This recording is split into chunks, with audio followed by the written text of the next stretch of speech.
dimly lit photo credit Honda. From 1999 to 2006, Honda made a car called the Insight. From 2008 to 2014, Honda made a car called the Insight. And from 2019 onwards, Honda will make a car called the Insight. These have all been vastly different cars. This needs to stop. Don't get me wrong, Honda should definitely keep on building fuel-efficient and electrified cars forever and ever, amen. But this will be its third attempt at making some sort of hybrid, slapping an Insight badge on it, and calling it a day.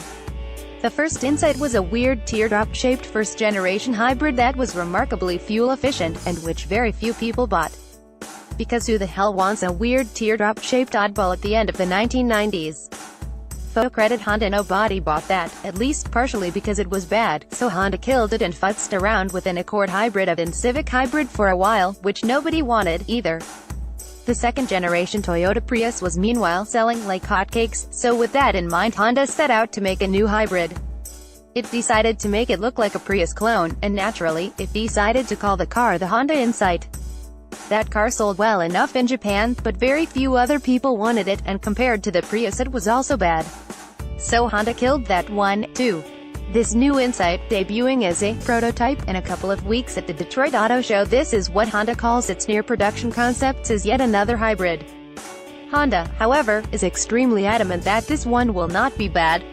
In fact, it claims that it might even be good. To be frank, it looks like the 2018 Honda Accord and the new 5-door full liftback Civic did the fusion dance from Dragon Ball Z. I think it looks too much like an Accord overall. It will be positioned above the Civic like an Accord, and will be slightly upscale like an Accord, and will also be a Honda, I think, like an Accord. Honda, however, takes great pains to say that the car won't be like previous Insights.